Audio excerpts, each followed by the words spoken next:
Welcome to another mobile edition of Crime Time with DutyRon. Guys and girls, I am a retired New York City police detective. And if you like all things true crime related from the detective's perspective, hit that subscribe button, hit that notification bell so you'll get all things DutyRon. Hey, and we all know Ed Wallace is in Indonesia, but when Ed Wallace is available, so you won't miss our lives, hit that subscribe button and that notification bell. Hey guys, I want to just say TGIF, happy Friday to everybody. Thank you for joining. I have a couple of things I want to talk to you about today. I want to talk mainly about the misinformation or the change of information that's going on in Idaho, over in Moscow. Moscow, Idaho Police Department, small department, and they are sending out a lot of mixed information. But before I get into it, because I have a forensic psychologist that's going to join me in a future live stream, I just wanted to talk to you guys quickly about what happened on Wednesday, November 30th, with the court hearing. I know all of you are listening to people, talk about me all over the internet, all over YouTube. I made a mistake. I'm the first to admit to my mistakes. I'm 58 years old. I'm not a young kid. I'm not a baby.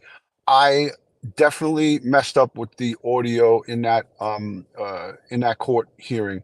I took out my AirPods. You guys know what happened on that stream, but I just personally want to make a public apology, obviously, to the victim. The very first thing I thought of, not only with the embarrassment that I had, the very first thing I thought of is the case getting, or the court getting shut down. When I heard the judge come back on, that was the first thing that I thought of. And then the second thing was, letting down all of the community, YouTube, Crime Time with DutyRon community. So, the courts, I have utmost respect for the court system. I was in and out of it for 2 decades. So I made a phone call to the Utah court and I apologized to them. I got the court clerk on the phone. She acknowledged, we had a conversation, and we had a brief conversation. I let her know that I wanted to send my apologies to the judge. She promised that she would send that message, and I got a confirmation back in email from the court. So again, I just wanted to say that, get that out of the way, and speak to you guys all about how that hurt me inside.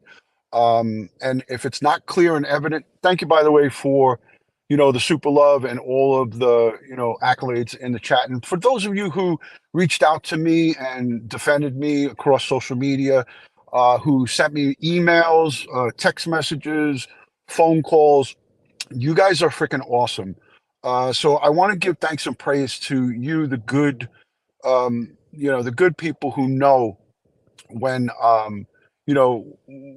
when things happen that are out of control of somebody. And I couldn't control it. I wish that I could have. I wish I could have taken it back, but it happened during a court break. The judge already was making, I believe, a decision to put a kibosh on the court.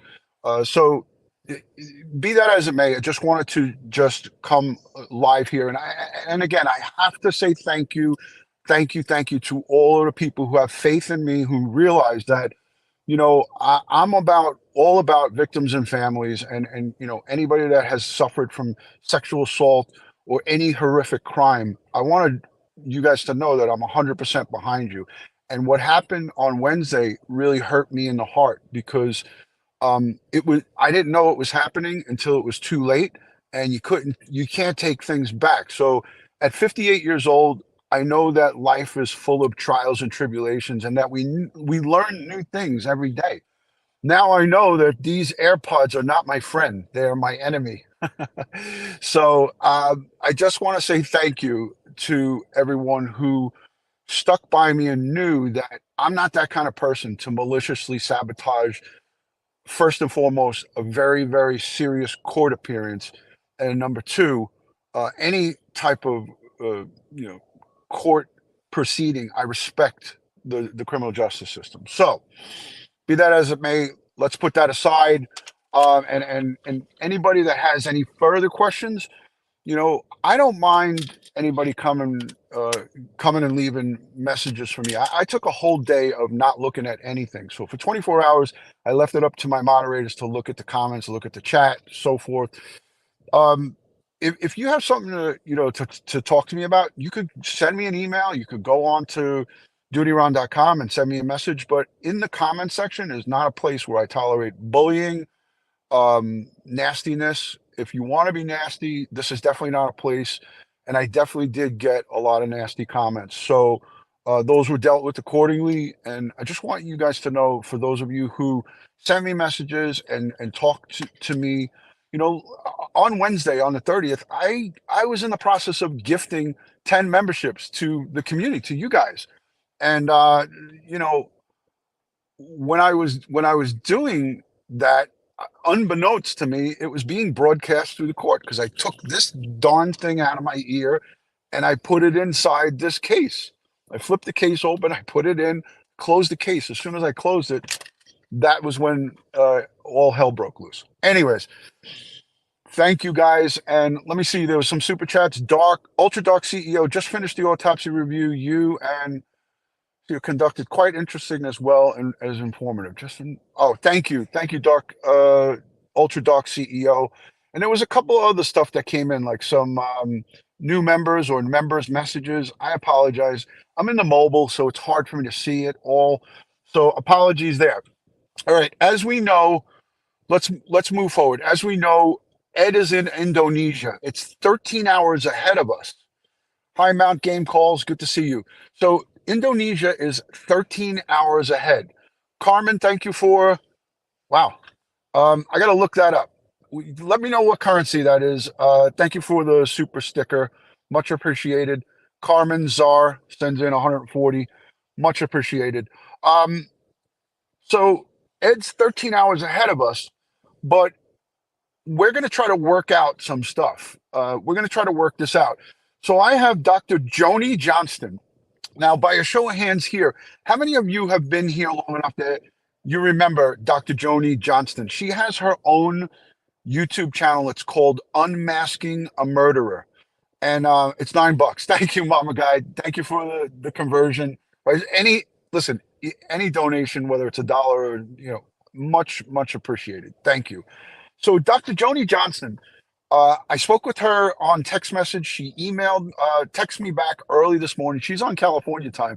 So at like 5 something in the morning, she was getting up. She texted me, I would love to come on. We're going to talk everything. She's a clinical and forensic psychologist, and she's also a private investigator. Rian the Diva, thank you for the love. I appreciate that. Thank you. Thank you for the love. Love and respect right back to you. So we're going to talk everything from a clinical forensic psychologist side with this University of Idaho murder case. 4 young college students had their lives snuffed out on them, almost going on, we're going into 3 weeks now, right? She's an expert in serial killers. So this is what I want to put out to you, my friends, my community, the people who are here. I want you to go over to DutyRon.com and I want you to leave comments, like questions for me to ask Dr. Joni Johnston. She, again, specializes in serial killers. She knows everything. She's a private investigator. She's a true crime. She has a book, 101 Questions True Crime Enthusiasts want to know about serial killers. So she's got her book out. It was out a long time in the past. She's been on the show. I'm going to have her come over and talk with us for 1 hour about this case, about the potential, because remember, it was being thrown around. People were like, could we have a serial killer on our hands?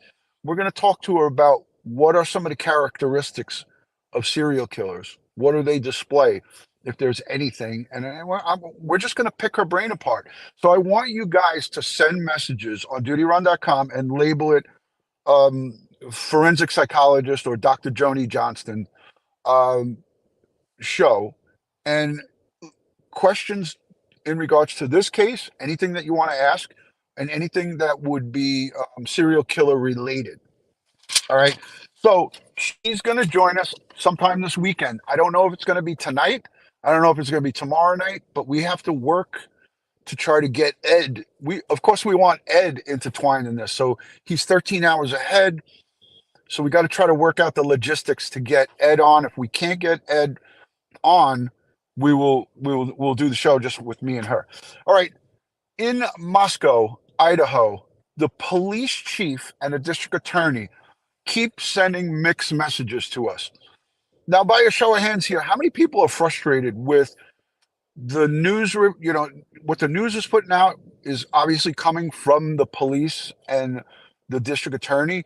Nate Eaton, I almost called him Nate Eaton of East Idaho News actually is covering this too. But our good friend Brian Enton went straight over to the district attorney's office, and he went in there and sat down with the district attorney, and he sent mixed messages. They're not on. It doesn't seem like the police chief and the district attorney are talking to each other, because the DA is saying, well, we don't think it's a targeted attack. We think it's targeting the house. And then the police are saying to us before that it's a targeted attack, but we don't know who it was targeting. Like, we don't know which one of these victims were the target. And, in the beginning of this whole thing, I don't know if you guys remember this, but the mayor of Moscow came out and said, there's no danger to the community. No danger to the community? And then they walked that back. So what I saw and what I'm looking at is, from the beginning, there's a progression of misinformation or changed information. And when you have a quadruple homicide, you have 4 people brutally murdered, and you're getting mixed messages from the executives at the police department and from the district attorney, who is responsible to charge this case. My head's exploding. My head is like, poof, come on, we got to do better. Now, going on 3 weeks, we come to find out yesterday that there was a 6th person on that lease. It's a 6-bedroom home. We all remember, right? 6-bedroom home. And now, going into the 3rd week, we have all of a sudden this breaking news that there's a 6th person on a lease. Wouldn't it be important for the police to let the public know that there was an interview conducted with the 2 surviving roommates, and that wouldn't one of the basic questions in an interview is, how many people live here? We need to know. Look, here's my pad. Okay, I got a pad. How many people reside in this home? I would need the names of all the people. This is just interview 101, basic. We don't need to know the person, like, publicly, the people's names or anything like that, but it would behoove everybody to say in this investigation, hey, 6 people reside in the home, but at the time there was the 4 victims and the 2 survivors, but there's technically a 6th person that resides or is on the lease. If the person signed on the lease, you just would want to interview them. You'd want to interview them just to see, hey, is there anything funny going on? Was there anything odd and off-putting, or anything that stood out to you in the weeks that, weeks prior to this horrific incident? We're also getting messages from the police department and the investigators that DNA is starting to come back. Now, Ed and I go into DNA. We talk about this so often. DNA evidence coming back does nothing but add positivity to this case, because quickly, hey, what do you know? My earbud was dying. All right, just let me know if the audio is good. I just switched earbuds because that one was dying. What's with these what's with the charge time? I've been using this since 9 o'clock this morning, in my ear. I thought it would last a little longer, but so I had to change. Um, DNA evidence is going to help, right? It's going to help because it'll also close the gap on this is like a very busy apartment or house, right? They talked about people coming at a party.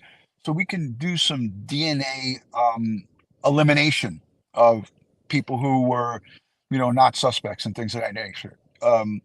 I think, the DNA coming back can do nothing but push this case just a little bit long, push this case a little bit along. Let me look at the chat really quick. Sips of Coffee is here. Earbuds are not your buds. They're not my best buds. That is for sure. Thank you for the humor there, Sips of Coffee. I appreciate that. Yeah. So Ed and I talked about DNA. It is very, very important. There's a couple other things that were interesting to me. Is they took the cars away just a few days ago, and when Ed and I first started covering this case, thank you for laughing, Maui Swift. Always can count on Maui Swift, my good friend, to put a little humility into the situation. So Ed and I talked about the cars early on. I questioned Ed on day two. Day two of this, after this homicide, this quadruple homicide happened, I called Ed on the phone and I said, Ed, let me ask you, if you were the crime scene investigator handling this case, would you want those cars sitting there? Because all of these investigators are tromping past the Range Rover, tromping past all of the cars, and wouldn't you want to get the cars out of the element into like a garage, into like a secure facility where it's outside of the elements, it's not snowing, it's not going to, have contaminants from birds or wildlife. Nobody could touch it or brush up against it. Somebody could lean up inadvertently with their hand on it. I just would think that really it was important for me, right, to take every one of those cars immediately, because the crime scene tape went around that property, right? It went around the back where the parking lot is, where you could see and look down at the back entrance. And the crime scene tape went all the way around, including those cars. So those cars were included in this crime scene. So I said to Ed, I would have, thinking, and I'm not even a crime scene investigator, I would have wanted those cars by the end of that first business day. I'm talking business, meaning the investigators on the scene. Police come onto the scene on Sunday, the 13th. By the end of Sunday, the 13th, by the time it got dark, I'd want all those cars out. I want those cars out and into a safe environment where there's no further contamination. The first 48 hours are so important in preserving crime scene evidence. And when you don't have a secure crime scene and listen, I'm going to give this to you the best way I can. Moscow Police Department haven't had a homicide since 2015, right? So you do the math, that's a long time for not investigating a crime scene. I'm going to give it to you like in layman's terms of how I can give you this. Thank you, David, for the super chat. Thank you, David. He says, thanks for covering the case and trying to get justice. How do you feel about sleeping as an alibi? Anyone could say that they were sleeping at 4 a.m. and leave their phone nightstand and leave their home. Absolutely. There's got to be things to corroborate the alibi of sleeping. It's not that simple. We would require more than just, hey, I was in bed and my phone was here. There would be more checks and balances in a thorough investigation. But let me put it together. Let me put it to you this way. Everybody here knows about baseball. If you're in the United States or even outside of the United States, in baseball, you have the World Series at the end of the season, right? So baseball, you have spring training in like February, March, and then April, usually April 1st, around there, opening day happens, and you have 162 games that you play during the season for baseball. Well, at the end of those 162 games of the regular season, there's the playoffs, and then the playoffs lead to the World Series. Well, with the Moscow Police Department, I stand corrected. With Moscow Police, it's like they're a team that haven't played spring training or the 162 games in the regular season, and they're being put into the World Series and having to play against a team that's well versed on how to kill 4 people. So it's like putting this police department in the World Series and asking them to perform. They have no practice. So that's where the problem comes into play, is that they're not a department that is investigating stabbings, shootings.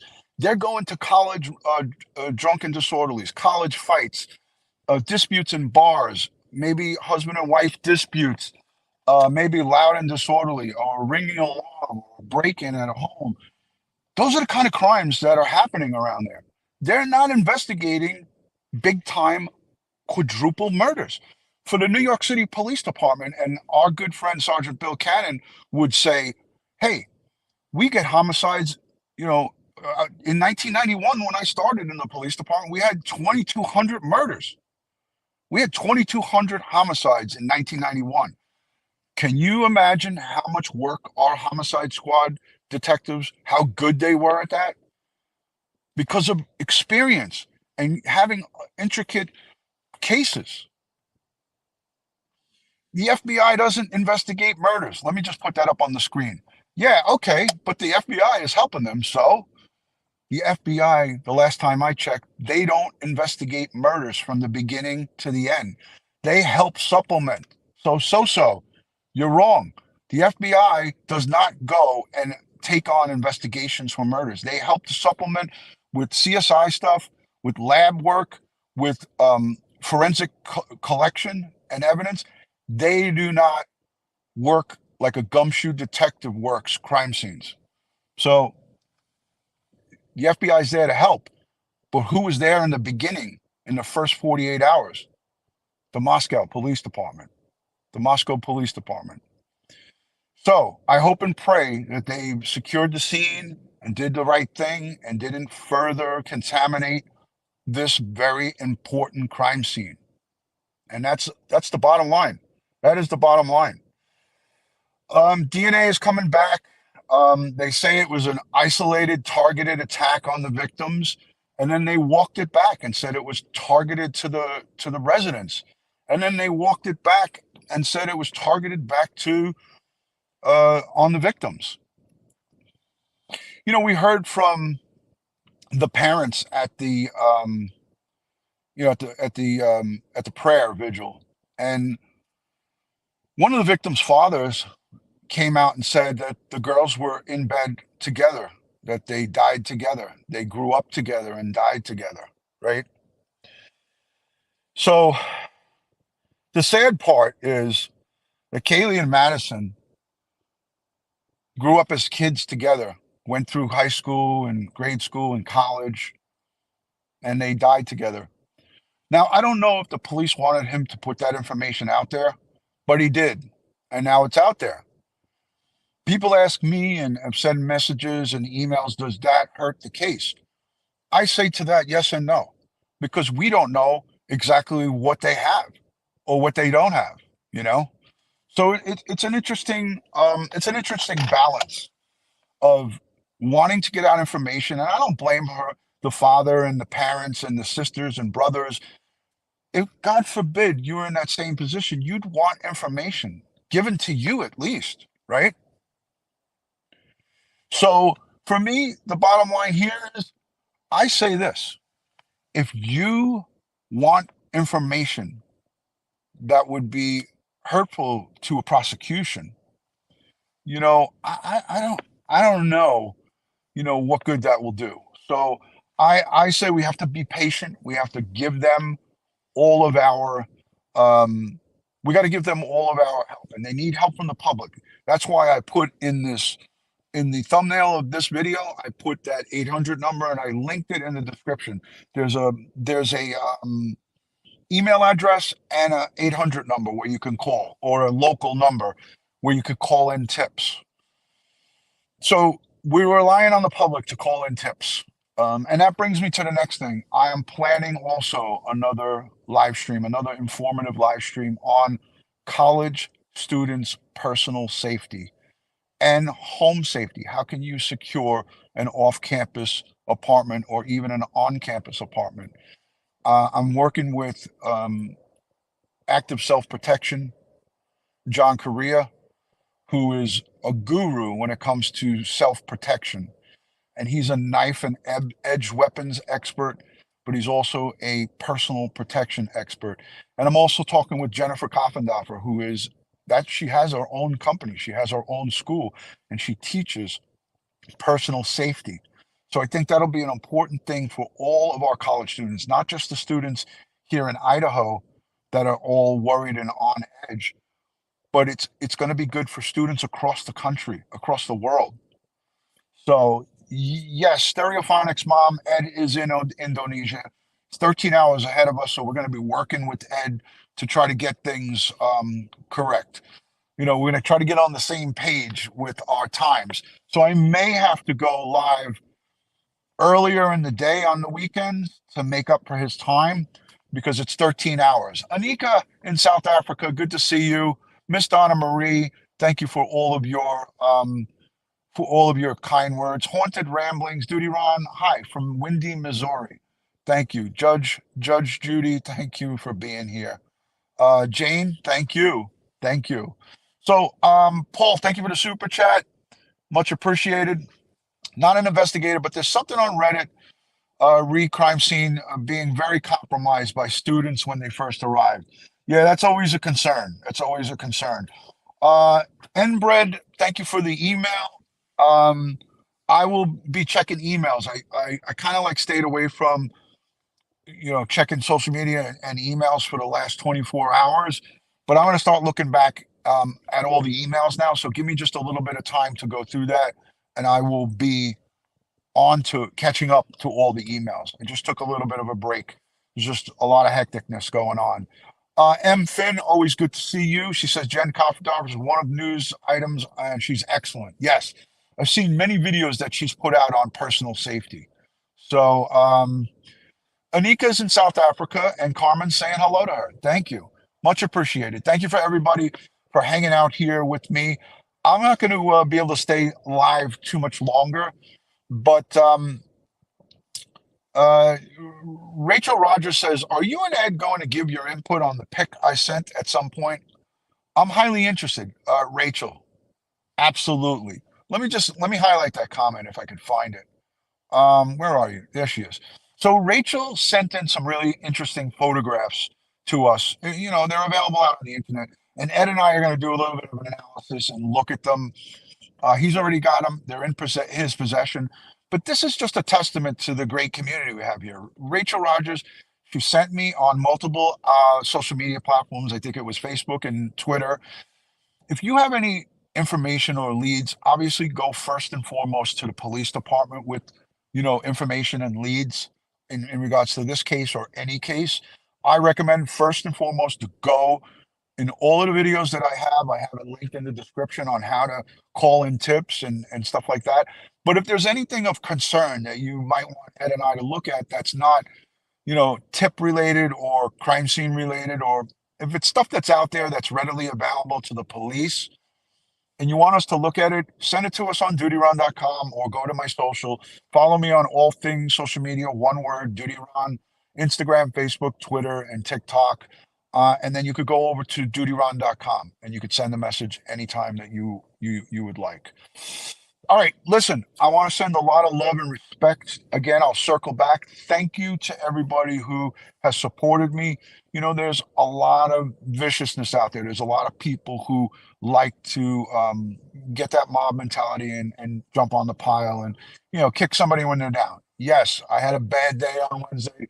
It was horrible, and I send my utmost apologies to the victim here, Jared's cousin. I don't know her name, none of us do, and I don't think we will know her name, but I send her my apologies. And again, I've reached out to, all the people who I think it was important to reach out to and giving my apologies privately. So again, thank you, thank you, thank you from the bottom of my heart and from my family to yours. A love and respect from DutyRon always. And again, those of you who know who I am and what I'm about, you know the deal. You know the real deal of what happened and how it happened. It was not something that I planned to do. It was something that really was, you know, it was upsetting. It was upsetting to me, and I was heartbroken that it happened, honestly. But just like anything else, I have a thick skin. I got to, pick myself up and move forward. And again, I hope that, those of you who can't get past it, I understand. I respect your feelings. If you can't be my friend anymore after that, then I completely understand. No hard feelings. But again, love and respect to all of you guys who showed me the love. And I don't want to get emotional here, but I just want you guys to know that it really meant a lot to me, the sweet, kind messages that you guys continue to send to me. And just supporting me, knowing listen, I didn't delete my video. I left it up because there was nothing about that video that was, in my eyes, wrong, other than when the court went for a break, I took this darn ear pod out and put it in my thing, and the audio went live. And my audio was talking to you guys. My audio was talking to you. I was the way I communicate with you guys all the time, I was giving away 10 memberships. It was $50 that I was giving away to you guys, and that got blasted all over the court. I was so embarrassed. It was just, if I knew what was blasting through in the court, I would have just I would have went quiet and said, let me fix this. Let me shut it down. But anyways, love and respect from DutyRon. Thank you, Tony. Thank you, Diane. Thank you to everybody here. Remember, leave me a comment down below. Let me know what you think about Dr. Joni Johnston. She is a forensic and clinical forensic psychologist, and she's also a private investigator. We're going to have her on with us. It's going to be awesome, and I hope you all can be here. Thank you, thank you, thank you, Brad. Appreciate it. Love you, Julie. Thank you, Corinne. Carolina Belrose. Thank you, thank you, thank you. You guys are the best. I'll talk to you soon. Love and respect from my house to yours. Look at this outro, because it includes Ed Wallace's dog, Kara, in the security detail. That's a new addition. So watch the outro to the end, because little baby Kara is in there, Ed Wallace's dog. We'll see you on the next live. Thank you, guys. Love and respect.